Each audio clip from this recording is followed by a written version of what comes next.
Florian Philippot, bonjour. Bonjour. Un candidat de moins à la présidentielle, Nicolas Hulot. Qu'est-ce que vous en pensez? C'est tant mieux ou c'est dommage? Bon, c'est plutôt dommage. Il n'aurait pas été inintéressant de voir ce qu'il avait à dire pour cette présidentielle. Et puis ça diversifie un peu les candidats. Mais les idées, si vous voulez, écologiques, de défense de la nature, de l'environnement seront bien présentes. Et notamment, nous avons bien l'intention, nous, d'y prendre notre part. Nous pensons qu'il y a un autre modèle que l'écologie punitive, vous savez, par les taxes des Verts, qui se sont arrogés ce monopole de l'écologie, je pense, à mauvais escient. Et puis, il y a des choses à dire sur la relocalisation des activités, la lutte contre le libre-échange, qui est un modèle qui est non seulement antisocial, mais en plus anti-écolo. Je pense qu'il faut faire du Made in France, produire sur place, consommer sur place, et c'est comme ça qu'on fait véritablement l'écologie. D'accord, donc l'écologie, on en parlera pendant la campagne. Oui, il faut qu'on en parle, c'est un vrai sujet, et c'est lié aux questions également économiques, sociales, d'aménagement du territoire. C'est vraiment un grand sujet. Pendant ce temps-là, la gauche se déchire à l'Assemblée nationale sur la loi travail. Certains frondeurs aimeraient même déposer une motion de censure. Qu'est-ce que ça évoque pour vous, ça acte pour vous la scission de la gauche? Bon, ça montre d'abord le comportement très antidémocratique du gouvernement, qui s'acharne sur cette loi dont les Français ne veulent pas, qui est une mauvaise loi. Il s'acharne en réalité parce qu'elle est voulue par l'Union européenne, tout simplement. Et ça, je pense que ça témoigne vraiment d'un état d'esprit anti, voire contre-démocratique.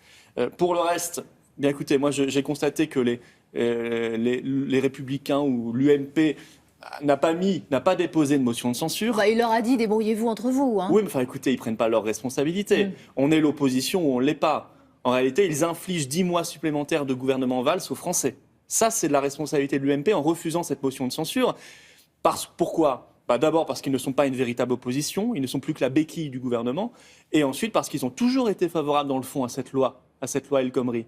Ils regrettent simplement le fait qu'elle ne soit pas assez libérale, qu'elle ne précarise pas assez le travailleur et le petit retraité français. Voilà, moi je trouve que les masques tombent. Quant aux frondeurs, nous verrons bien si, comme d'habitude, ils aboient fort mais rentrent à la niche au dernier moment, en ne déposant pas cette motion de censure, ou s'ils ont un peu plus de courage que d'habitude. Et j'espère en tout cas qu'il y aura une motion de censure. Nous avons toujours dit, nous, que nous voterions toutes les motions de censure, d'où qu'elles viennent. D'accord, donc les députés à l'Assemblée nationale du Front National la voteront. Oui, c'est toujours ce qu'ils ont dit et ce que nous avons dit. Nous ne sommes pas sectaires. Notre objectif, c'est qu'il n'y ait pas cette mauvaise loi travail et en même temps que ce gouvernement s'en aille. On gagnera 10 mois. On ne peut pas continuer comme cela avec un gouvernement qui n'a plus aucune force, aucune légitimité, aucune crédibilité. Alors, vous avez salué le Brexit, mais est-ce que ce n'est pas quelque part une arme à double tranchant? C'est-à-dire que c'est formidable si ça se passe bien, ça devient très compliqué si ça se passe mal. Mais la liberté se passe toujours bien. Alors je sais qu'en France, on n'a pas, dans les hautes sphères, avalé le résultat sorti des urnes. J'ai entendu des propos scandaleux qui se multiplient contre le peuple et la démocratie. Monsieur Cohn-Bendit, hier, nous expliquait que le peuple n'avait pas forcément raison. Ce n'est pas une question d'avoir raison ou tort, c'est une question de déterminer son avenir. Parce que si ça n'est pas le peuple, en démocratie, c'est qui? C'est monsieur Cohn-Bendit qui décide? Ou c'est la Commission de Bruxelles, ou c'est l'Allemagne? Je veux dire, au bout d'un moment, il faut quand même revenir aux principes de base de la démocratie. J'ai entendu monsieur Moscovici vous expliquer un référendum, c'est très très mal, ça brûle. Bon, je ne sais pas pourquoi ça brûle. Non, ça brûle pas, c'est démocratique. On voit quand même que c'est pas très bien parti quand on voit Boris Johnson ou Nigel Farage qui quitte le navire en disant écoutez, débrouillez-vous sans nous. Il y a un côté quand même pas assumé. Non, je pense qu'on veut absolument en France traduire tout ce qui se passe au Royaume-Uni depuis le vote et le repeindre en noir pour que forcément on ait l'impression que ça se passe mal. Non, monsieur Farage est parti parce qu'il avait accompli sa mission, il a tenu sa promesse. Il avait dit le combat de ma vie, c'est cette indépendance du Royaume-Uni, je partirai une fois que c'est fait. Et il le fait. C'est vrai qu'on a perdu en France le sens de la parole donnée, du sacrifice et de la responsabilité, pas au Royaume-Uni. Je pense que c'est pour cela que ça nous étonne. Mais moi, je vois un pays qui redevient libre, dont les lois seront de nouveau demain souveraines, et ça n'est pas rien en démocratie, qui sera plus soumis aux directives de Bruxelles. Je peux prendre quelques exemples. Demain, le Royaume-Uni, s'il le souhaite, pourra avoir des frontières nationale, ça n'est pas le cas de la France.